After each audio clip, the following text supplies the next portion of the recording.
Pois bem, meus irmãos, dando início então à aula de História da Igreja, vamos contextualizar o período que nós estamos estudando. Nós vamos estudar agora o ano 1122 da Era Cristã, o Acordo de Worms.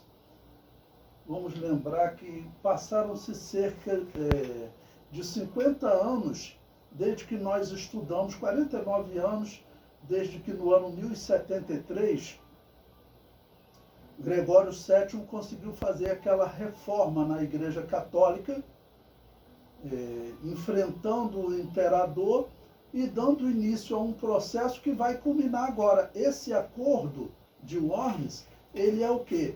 Ele é o resultado daquela luta de Gregório VII para que o imperador não influenciasse no papado, como escolhendo quem seria o papa, escolhendo quem seriam os arcebispos, ok? Então, a partir desse momento, a Igreja Católica ela consegue pela primeira vez na história ter de fato autonomia, porque desde Constantino e depois até os imperadores de Constantinopla, do Império Romano do Oriente, né, eles é que determinavam quem seria o Papa, quem seria o arcebispo, tá ok?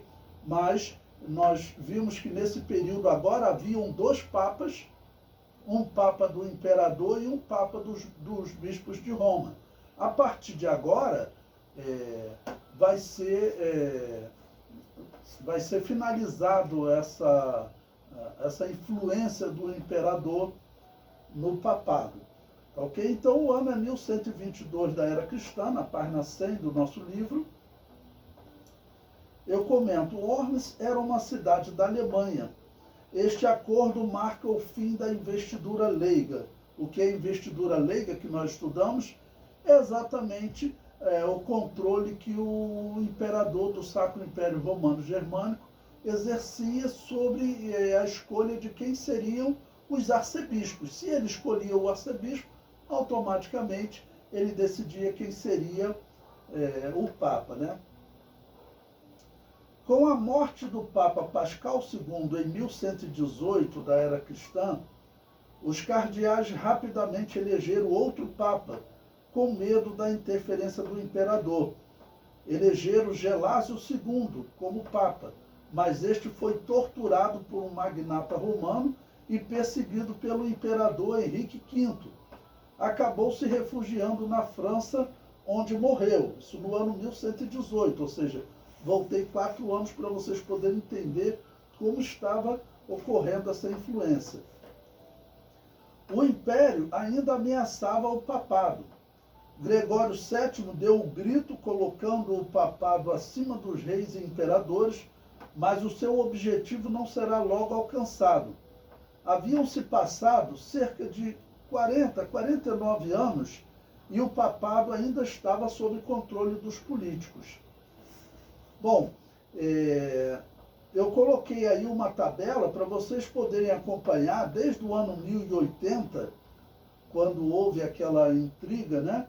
E o imperador ele elegeu Clemente III como Papa.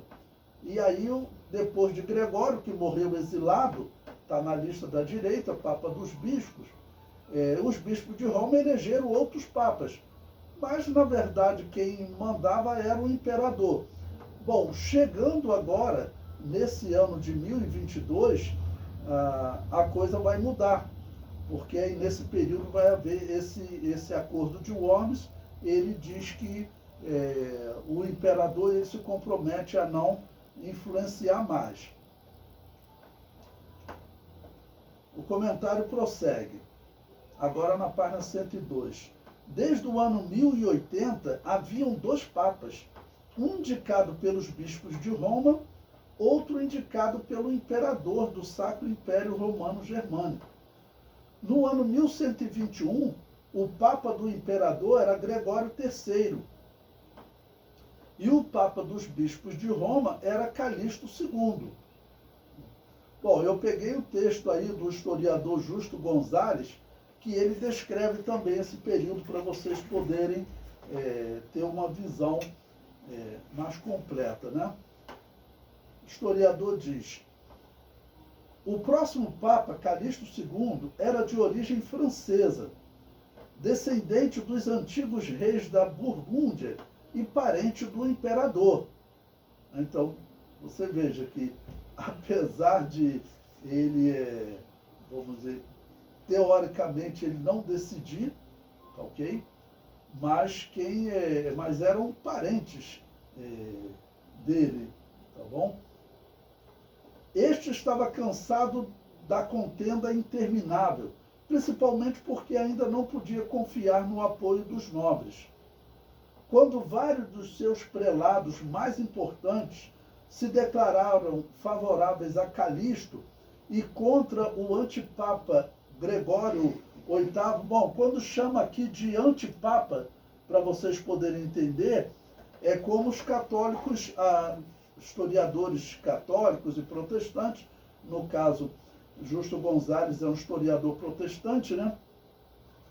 Como eles descrevem os papas eleitos pelo imperador, ok? Então, o antipapa Gregório VIII, que Henrique fizera nomear, o soberano decidiu que tinha chegado a hora de fazer as pazes definitivamente com o papado reformador.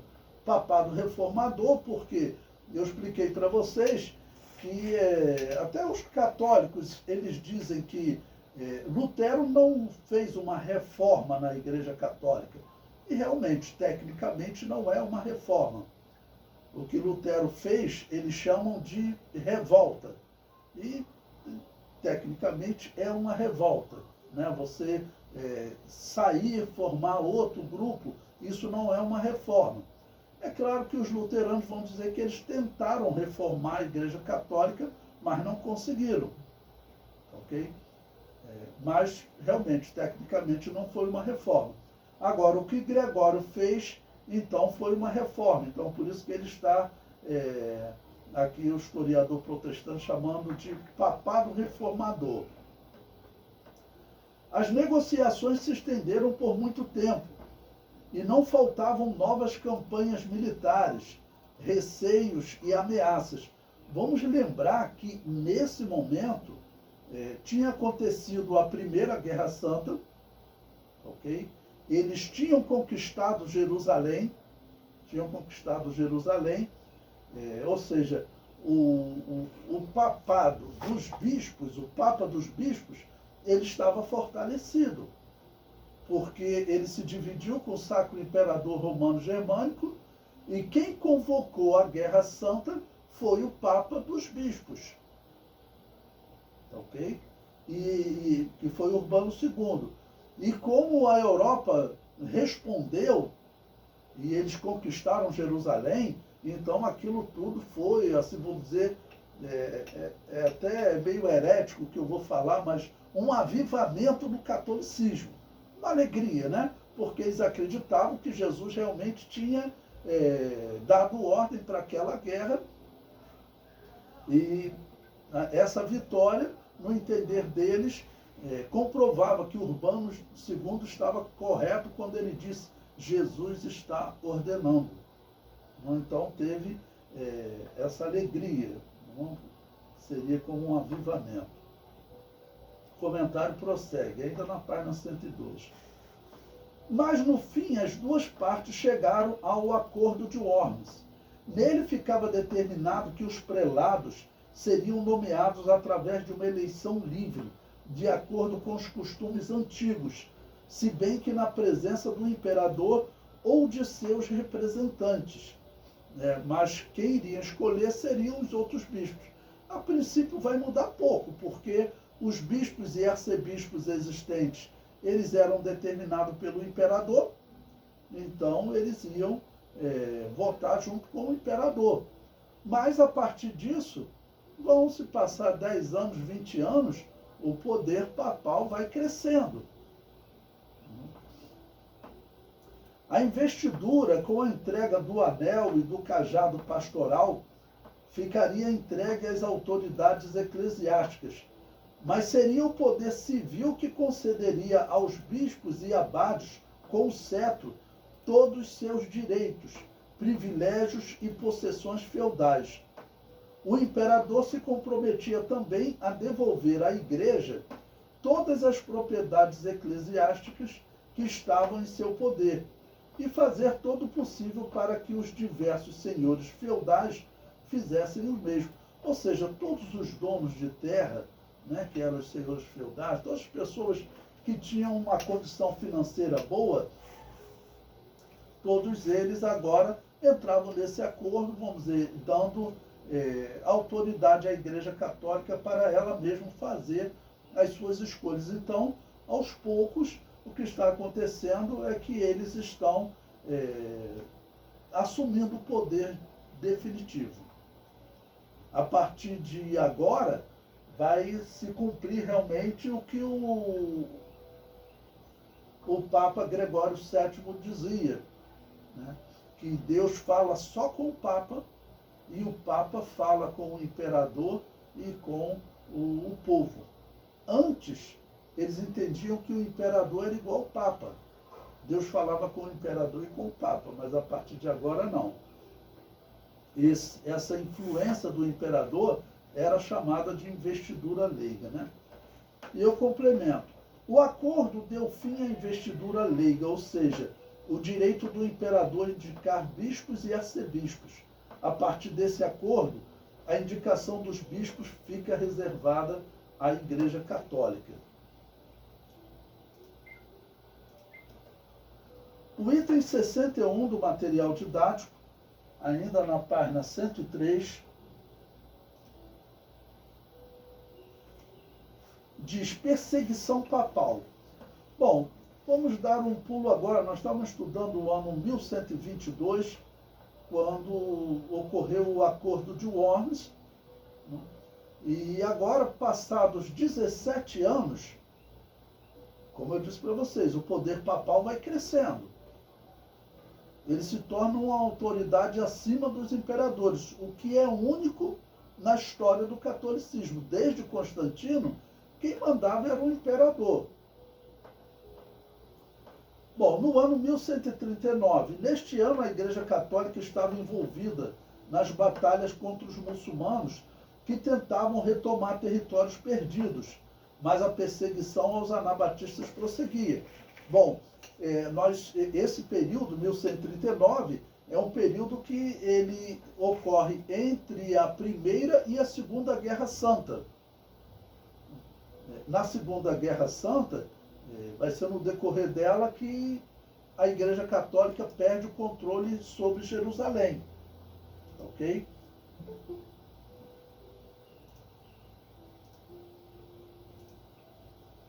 Então, eu coloquei aí um texto de um livro que eu recomendo a vocês. O título do livro é Rastro de Sangue. Ele conta a história da perseguição aos anabatistas. É um livro resumido, mas é interessantíssimo. E ele comenta esse período, o ano 1139, quem era o Papa? Ele diz, era Inocêncio II. Ele convocou um concílio que tinha por finalidade principal condenar o trabalho de dois grupos descendentes de cristãos, os quais foram conhecidos como petroprussianos e arnoldistas. Bom, nós estudamos na última aula sobre Pedro de Brus e eu contei para vocês que ele era um católico influente, que eu uso aquela expressão que nós sempre usamos em nossas igrejas. Ele aceitou Jesus Cristo como Salvador, ou seja, ele abandonou o paganismo católico, abandonou o purgatório, imagem de escultura, invocação ao mundo dos mortos, abandonou isso tudo, aceitou Jesus numa igreja anabatista. Ok? E a partir disso ele era uma pessoa influente e com uma boa formação. Ele começou a fazer pregações pela Europa, pela França em especial, e ganhou muitos discípulos e acabou sendo morto. Coloquei também um texto do historiador John Fox, do Livro dos Mártires, que é outro livro que eu recomendo a vocês comprar, que são livros que eles são pouco difundidos, mas esse livro ele foi publicado pela CPAD. Ela comenta, olha, para o ano 1140, o número de reformados era muito grande. Uma pausa aqui para explicar a vocês. John Fox, ele, num determinado momento da vida dele, ele nasceu reformado. E depois, nós vamos estudar a história dele, ele também aceita Jesus como Salvador, ou seja, vai para uma igreja anabatista, que nos dias dele já são chamadas de igrejas batistas. Ok? Já não são mais chamadas de anabatistas. Sempre lembrando que anabatista significa rebatizadores e batista significa batizadores. São termos usados para descrever os mesmos grupos. Eu sempre explico aos irmãos, a Assembleia de Deus é uma igreja batista. Por quê? Porque ela só batiza adulto. Tá bom? Não batiza recém-nascido.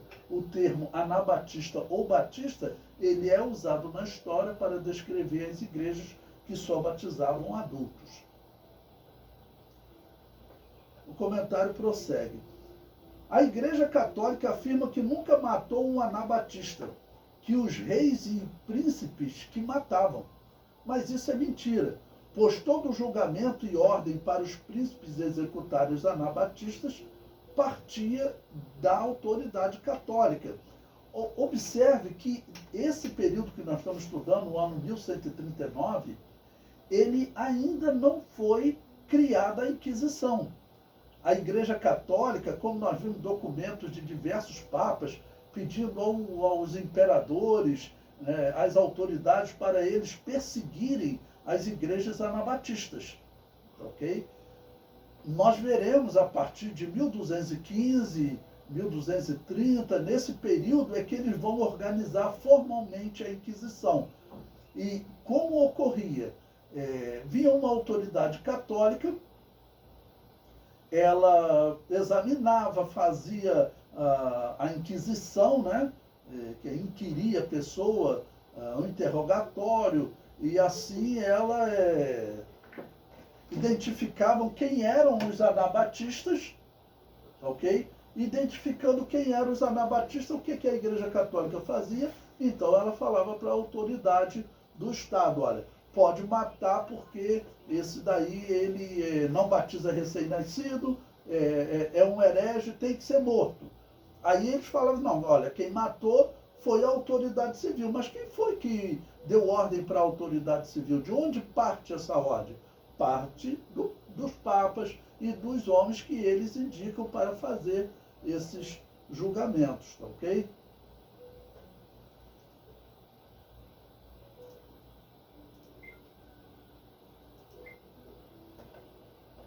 Bom, agora vamos ao item 62 do material didático, Cruzadas e perseguição aos judeus.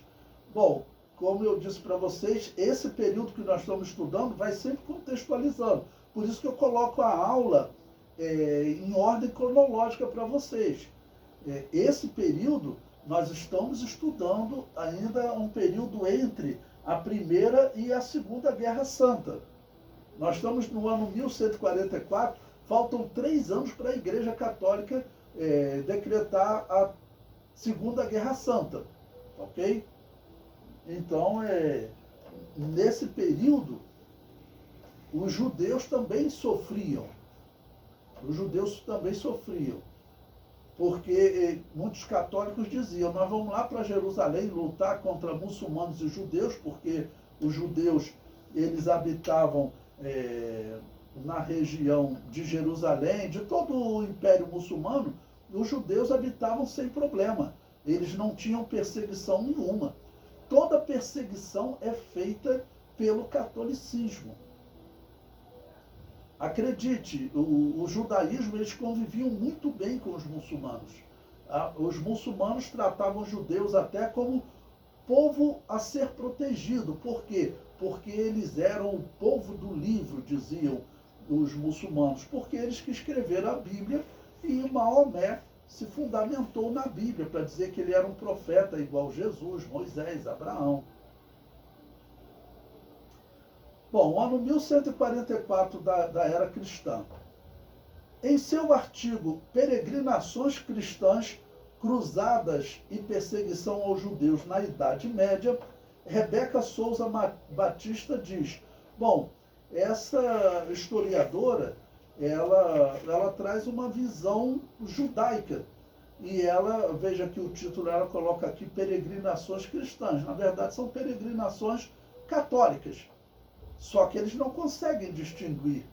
É difícil você distinguir isso na história. Eu tenho mostrado para vocês que até alguns que se dizem cristãos, até a Assembleia de Deus não está sabendo distinguir a história da igreja corretamente, interpretar a história da igreja corretamente. Então veja o que ela conta, essa história é muito conhecida. Em 1144, depois que o menino Guilherme de Nós desapareceu, um judeu convertido ao catolicismo, né?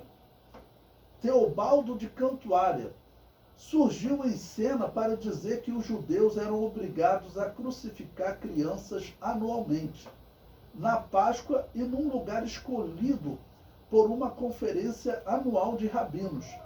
Quando a criança foi achada morta, houve uma explosão de violência contra os judeus. Nós temos na história dos povos, sempre, infelizmente, algum traidor, né?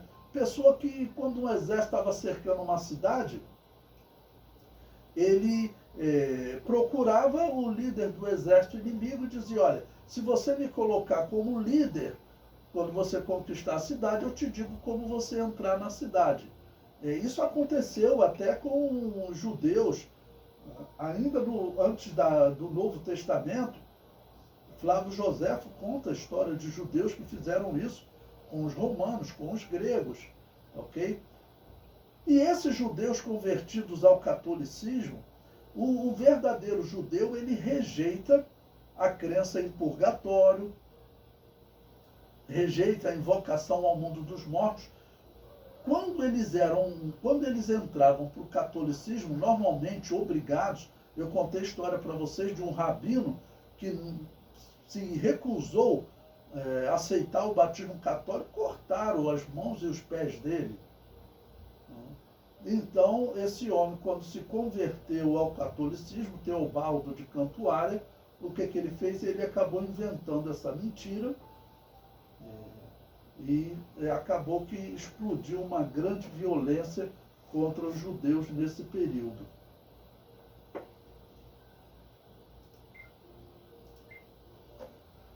Vamos agora ao item 63 do material didático, Bernardo de Claraval. Bom, esse vai ser o homem que vai ser assim, o responsável por convencer a população a fazer uma nova investida. Vamos todo mundo para Jerusalém. Por quê? Os muçulmanos estão fazendo ataques às cidades em volta, né? E precisa de um reforço nessa guerra santa, era assim que eles chamavam. Hoje, os historiadores chamam de cruzadas, guerra da cruz, mas os católicos chamavam de guerra santa. Bom, o ano é 1147 da era cristã.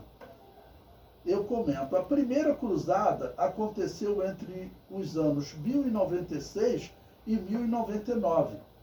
Passaram-se 48 anos e o papado elegeu Bernardo de Claraval como o homem que ficaria responsável pelo discurso em apoio à Segunda Guerra Santa. Você tem que fazer um sermão, um discurso para convencer a população que eles deveriam lutar, que era da vontade de Cristo, era da vontade de Deus, que eles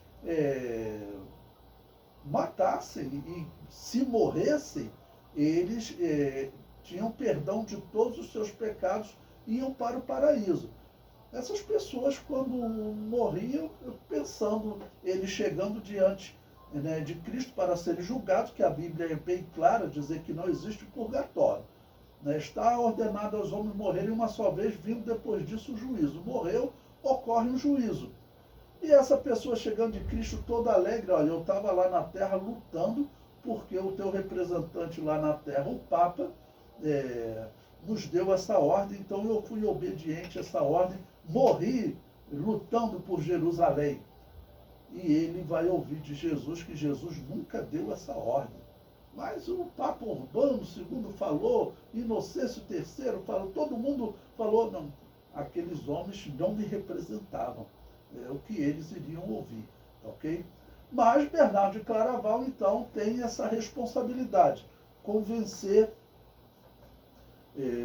os católicos a guerrearem.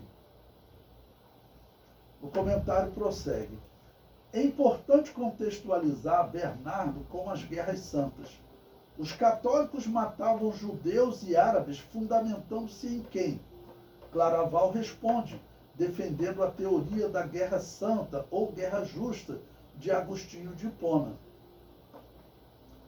Claraval chegou à conclusão que todo o sistema estava errado. Ele dizia, quem me dera ver antes de morrer a Igreja de Deus como era nos seus primeiros dias. Pesava a consciência do homem diante de uma heresia bárbara, mas sendo obrigado a defendê-la, pois a teoria foi desenvolvida por um, entre aspas, santo da Igreja Católica, Agostinho de Hipona.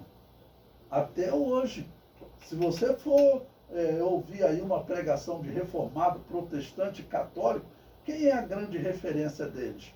É Agostinho de Hipona. E foi esse homem que organizou essa teoria da guerra justa, ou teoria da guerra santa, para dizer que a Igreja Católica tinha autoridade para matar, para implantar o reino de Deus. Isso é completamente contrário a tudo que Jesus ensinou. Jesus ensinou que nós seríamos como ovelhas no meio de lobos. E aqui o que ele vai no seu sermão é defender que nós poderíamos ser lobos e para lutar por Jerusalém. Jesus nunca deu ordem para nós lutarmos por Jerusalém, conquistar a cidade de Jerusalém. O comentário prossegue. E alguns defendem que se tratava da igreja verdadeira. Esse é um erro gravíssimo. Se essa fosse a igreja verdadeira, a luz do mundo teria se tornado trevas do mundo. E aqui eu falo que a Assembleia de Deus, nos últimos 10, 20 anos, ela começou a cometer esse erro. Dizer que nós saímos da Igreja Católica. Quando, na verdade, eu estou mostrando para vocês, nessas aulas, que nós saímos das igrejas anabatistas. Bom, nós saímos de igrejas que não batizavam recém-nascidos e que, nesse período, estão vivendo escondidas para não serem mortas pelos católicos. O comentário prossegue. Uma das frases marcantes de Claraval foi: o paraíso se faz pela guerra. Uma pausa aqui para nós analisarmos essa frase, né? Você pensa em um não crente olhando essas palavras dessa igreja, desses representantes dessa igreja. Eles ficam sem entender, como eu mostrei para vocês, o historiador judeu Harari, ele falando como que a igreja, os seguidores de Jesus mudaram de perseguidos no Império Romano para perseguidores sobre Constantino. Eu respondi, não houve essa mudança. Aquela igreja que perseguia, né, junto com Constantino, ela não era a verdadeira igreja de Jesus. Ela continua perseguindo agora. Ela continua não sendo a verdadeira igreja de Jesus. Claraval apoiava as guerras santas, onde os católicos matavam anabatistas evangélicos que viviam em Jerusalém, matavam judeus, muçulmanos e até católicos orientais que viviam em Constantinopla.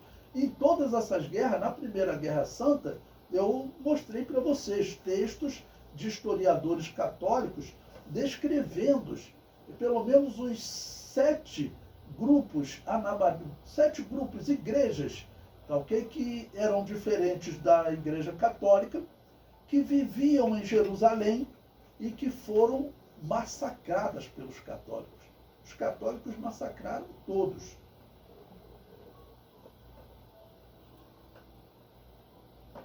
Entre as frases absurdas de Claraval, utilizou para convencer a população e os príncipes participarem da guerra foi, entre as frases absurdas, né, que ele utilizou, proibimos expressamente que por qualquer razão se faça paz com esses povos, seja por dinheiro ou tributo, até chegar o tempo em que, com a ajuda de Deus, eles ou sua religião sejam destruídos.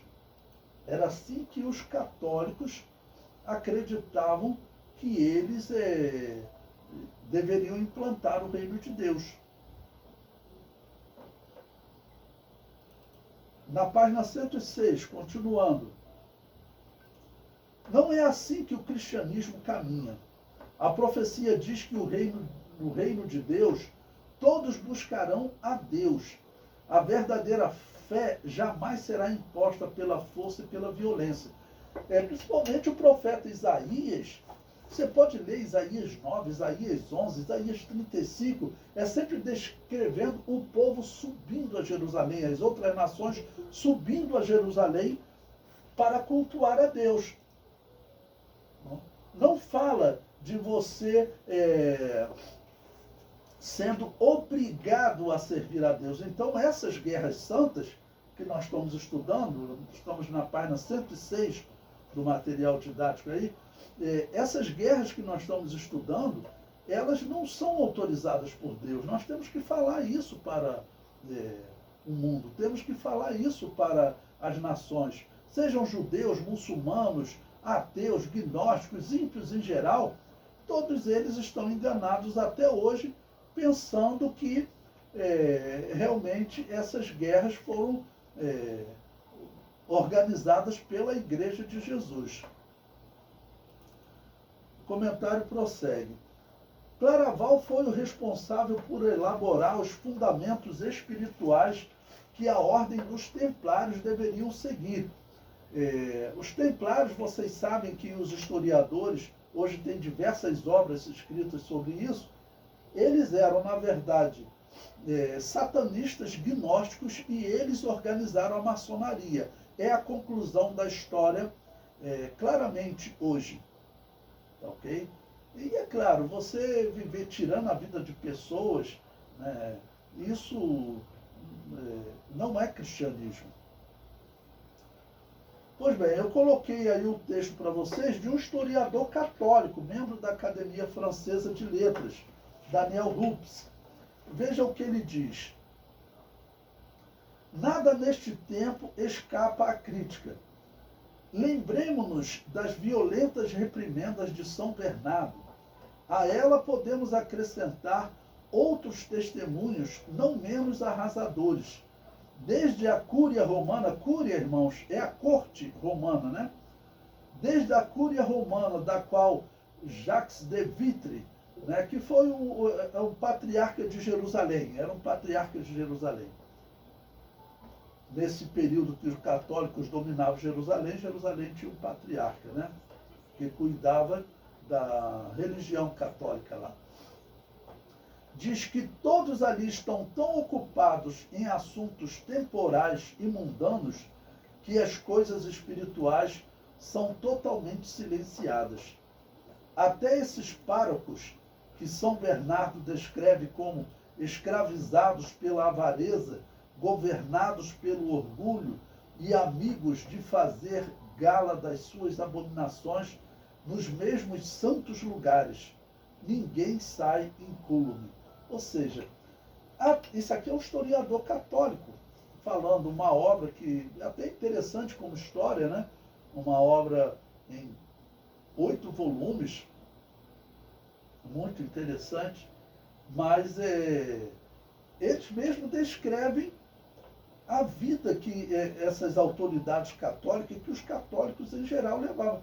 Mas como você vai querer que essas pessoas sejam espirituais se a elas era ordenado cortar a garganta de muçulmanos, de judeus, cortar pés e mãos de judeus por não aceitarem o catolicismo? O comentário prossegue. Se algum monge se atrevesse a criticar os monges errados, estes eram perseguidos. Ou seja, o católico, que eu sempre falo para vocês, né, temos aí até o testemunho de um aluno que ele foi católico, tá bom? Então, se um católico quer seguir Jesus corretamente e não se envolve naquelas coisas erradas, o que vai acontecer com esse católico? Ele vai ter problemas lá dentro do catolicismo. Veja um exemplo, esse mesmo historiador católico, Daniel Rups, veja o que ele diz. Alguns bispos procuraram promover uma difícil reforma monástica, principalmente Eustáquio de Tessalônica, que vivia nesse período, 1175 a 1192. Alma de Escol, cujo tratado, ou melhor, cujo panfleto sobre a melhora da vida dos monges, aliás, muito divertido, despertou tamanho ódio que o obrigou a fugir da sua sé por correr perigo de vida, correr perigo de morte, né? Por quê? Porque os outros monges, ele interpretava de forma errada, aceitava esse ensino católico. Esse negócio de monge, isso não é do cristianismo. Isso a Igreja Católica adotou do paganismo. Você pode pegar até hoje os indianos, budistas, os persas, todos eles tinham esse sistema de monges, né? E a Igreja Católica adotou essa prática. O cristão não tem que viver enclausurado, mas aqueles que diziam para eles, olha, você tem que viver uma vida pobre, comendo só pão e bebendo água, que era para economizar, para não gastar com comida, comendo só pão e bebendo água, eles viviam ali naquela vida de pobreza. Mas tinham pessoas que estavam acreditando que assim eles estavam matando a carne e servindo a Jesus. Eu me lembro que certa vez eu vi um testemunho de um ex-padre, que ele disse que ele, quando foi estudar, ele foi estudar lá em Santa Catarina, um local que era um frio tremendo, e que os professores e padres diziam para eles lá no internato que eles precisavam matar a carne. Então a cama deles eram tábuas de quina, sabe aquelas tábuas de obra de quina, e ele tinha que dormir naquela cama só com um lençol em cima. Ele disse que acordava todo marcado, cheio de listas, né? E eles diziam que isso era para matar a carne, né? E pelo que ele descrevia, era porque ele queria andar corretamente. Aí aqueles outros que viviam a vida toda errada, que era a liderança, é o padrão no catolicismo, porque a pessoa que vive ali nesse negócio de purgatório, fazer invocação ao mundo dos mortos, não tem como ele viver uma vida correta, né? Então, acaba que os outros, eles acabavam sofrendo, como esse, que ele disse que, além do frio que eles passavam, tinham que dormir numa cama que era tábuas de quina, para matar a carne. O comentário prossegue. Se o reino de Deus, anunciado por Eusébio de Cesareia, teve início no ano 313 da era cristã, com o Edito de Milão, o fim do milênio ocorreria em 1313 da era cristã. Claraval viveu próximo do ano 1147 da era cristã, restando, segundo a interpretação católica, 166 anos para o fim do milênio. Lembrando que os católicos, eles acreditavam, como eles acreditam até hoje, que eles estão vivendo o reino de Deus. Aquele reino de Deus de Apocalipse capítulo 20, eles dizem que Jesus está reinando, desde Constantino. Isso está mais do que provado que está errado, porque aquele reino de 1000 anos, ele já estaria durando 1700 anos, para vocês verem como essa heresia é popular entre os católicos, protestantes e reformados, todos eles pregam isso. Vocês podem procurar, me convidaram ano passado para um debate em São Paulo, que exatamente era para debater com uma pessoa que é o padrão dos reformados, daqueles que pregam que nós estamos vivendo o reino de Deus. De Apocalipse capítulo 20, que o diabo já foi preso, que tudo isso já está se cumprindo. Quando você vê o Hamas, por exemplo, uma notícia, hoje é dia 10 de março, se vocês pesquisarem na internet, essa semana ocorreu lá na Síria uma guerra entre sírios, né? Uma guerra civil em que muçulmanos mataram muçulmanos. Existe uma minoria, existem várias linhas muçulmanas, vocês sabem, xiitas, sunitas. Então, um grupo matando o outro. Irmãos, parece que foram 10 mil mortos. É um número a se confirmar, eu não me lembro com precisão. Mas está sendo descrito como uma grande chacina. Isso ocorreu essa semana. Então, você pregar que o diabo está preso, vai ver o que o Hamas está fazendo. Olha aí o que esse Donald Trump, eu tenho falado para vocês, que na minha interpretação esse homem está enganando o mundo. Eu falo isso há bastante tempo. Há 5 anos atrás eu escrevi um livro, A Besta, os Estados Unidos e o Anticristo, onde eu já colocava esse Donald Trump como um sério candidato a alguém que está preparando o caminho do Anticristo. Esse homem, ele é contrário ao padrão cristão de como tratar as pessoas, de como tratar as nações com respeito.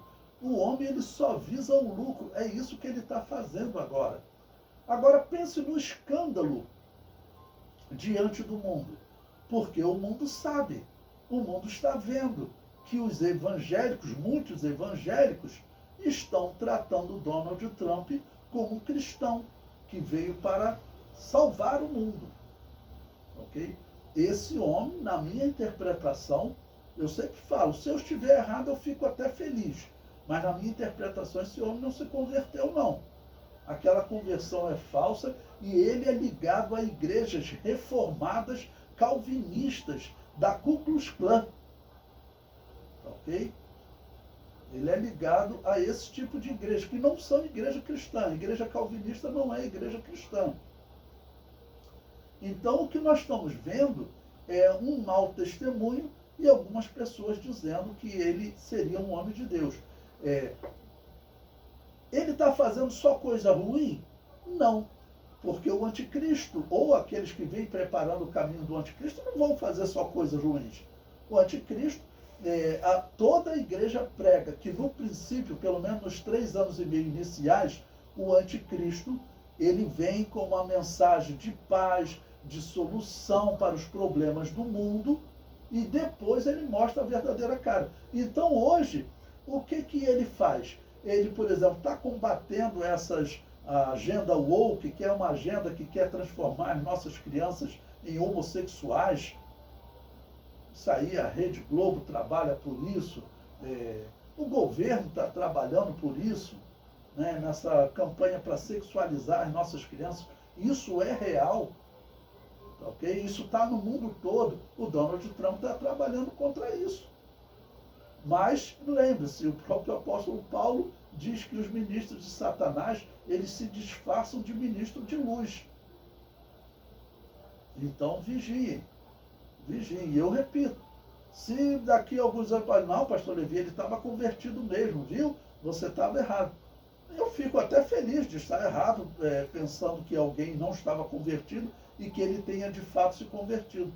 Mas as coisas que esse homem está fazendo, olha a Ucrânia. A Ucrânia está lá sendo massacrada desde 2014, quando perdeu algumas ilhas para a Rússia, e agora, em 2022, quando foi invadida novamente pela Rússia, o Donald Trump determinou um acordo onde os territórios que os russos ocuparam vão ficar com os russos, e ainda a Ucrânia terá que ceder aos Estados Unidos o direito de explorar determinados minérios lá na Ucrânia, que é o que o Putin estava de olho. Ou seja, o indivíduo tem a cara de pau de lucrar em cima daqueles que estão sendo massacrados. População que teve que fugir do país, voltarão agora, poderão voltar, né? Porém mais pobres. E uma parte dos recursos foram para os russos, outra para os americanos. Então, eu desconfio, e quando alguém que não seja cristão me pergunta sobre Donald Trump, eu digo que eu não acredito nesse homem. Que esse homem, ele pode até vir a se converter algum dia, porque eu não acredito não. Mas o que eu vejo é que ele realmente não tem nada de cristão.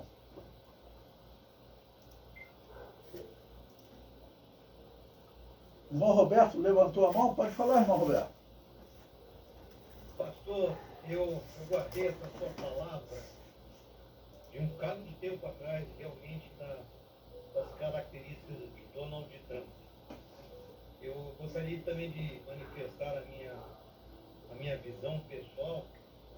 Ele tem destacado, sim, a pessoa de Jesus, ele tem pedido corações pelo pessoal que está junto com ele, sempre tem momentos de orações, e só que eu, assim como o Bolsonaro, que eu conheço ele pessoalmente, Bolsonaro, sou da turma dele, inclusive, eu já tinha comentado com o irmão, da turma de formação na academia, o Bolsonaro ainda não nasceu de novo, na minha visão pessoal, mas é um escolhido de Deus. Concordo.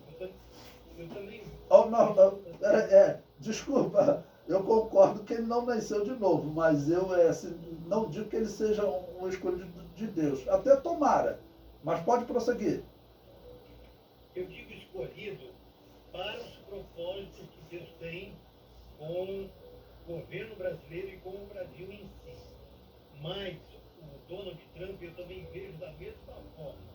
Ele pode até não ter nascido de novo, não ser cristão, mas é uma autoridade constituída por Deus para quebrar essa apresentação do sistema mundial, né? E para quebrar. Estávamos caminhando para esse lado, nós temos mais um tempo de despertar da igreja, do povo de Deus. Que a palavra de Donald Trump significa juízo do Senhor. Donald, juízo do Senhor, e Trump, trombeta. Né? Então, eu creio que Deus tem levantado esse homem para despertar, né, primeiro o povo de Deus, para se posicionarem e segundo, a trombeta, né, trazer um alerta para o mundo, né, da situação que nós estávamos e estamos vivendo, né, de grandes ataques e influência do inimigo. Nós estamos passando uma perseguição virtual, e eu creio que ela vai se intensificar daqui para frente com os indícios que estão se projetando. Era apenas essa a minha colocação. Então, Donald Trump, eu creio que ele está preparando, sim, conforme o irmão falou, né, o mundo para dois Cristos, o falso e o verdadeiro. O verdadeiro através do arrebatamento e o falso, né, para continuar enganando o mundo de uma forma geral. Então, bom, o que eu aconselho a vocês é ficarem bem atentos a todas essas questões, né? Porque eu tenho essa interpretação sobre o Donald Trump, mas, como eu sempre digo, se eu estiver errado também, eu não vou ficar